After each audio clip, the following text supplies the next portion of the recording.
he sees him praying at Kuthban al-Ahmar, at the place in Sinai, in his grave, which is a proof of the Ahl Sunnah that the prophets are alive in their graves.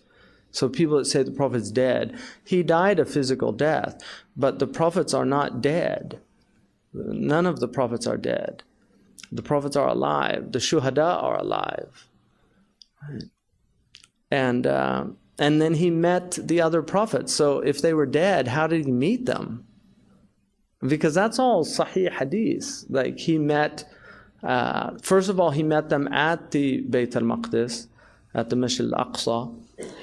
And they asked him to lead the prayer. In fact, Ibrahim alayhi salam, when the Prophet sallallahu alayhi wasallam, he said, أثنى الأنبياء على الله وكنت مثنيا. They were praising God and I was praising God.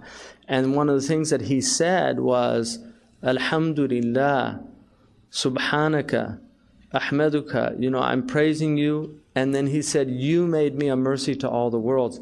And Ibrahim said, Bihada fadilta alayna. By this, you have this preference. Is that your rahmah extends to all the worlds. And that's when they asked him to lead the prayer. So he led the prayer.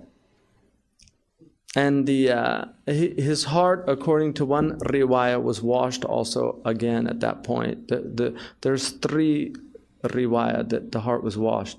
Now, the physical washing of his heart that took place when he was just a few years old. He was a little boy they were playing. He was playing with his nurse, his brother in nursing, أخوه في الرضاعة. And the little boy saw the 2 angels came and شق صدره, and he ran to tell Halima Sa'diyah what had happened. But what's interesting about that story is, again, it was something, the idea of taking a heart out and washing the heart, and was something just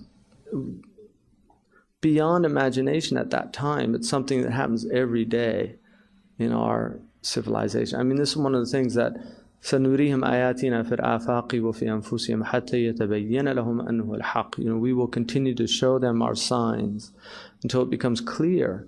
But if you look at what happened, his heart was put into a basin of ice, which is what you do when you take a heart out. They put it on. They put it in some cool temperature to slow down the metabolic rate so that the cells don't die. And then they pour over a cryonic fluid, which is high in potassium and calcium and electrolytes. So they have electrolytic fluid that they pour over, which is what the angels did according to the riwayah. They're pouring over the Zamzam, which is very salty water, over the heart. And then they put it back in his chest. But the Sahaba said that they saw the scar. Like, if you've ever seen anybody that's had open heart surgery, they have that very scar. They saw a fine scar down the front of his chest from the splitting of the chest. So that occurred, and according to the hadith, he was washed. The tas that they used, every prophet had their heart washed. All the prophets had their heart washed. And that tas, the original tas, was the same one. It's always used, the same one. So their hearts are all washed in the same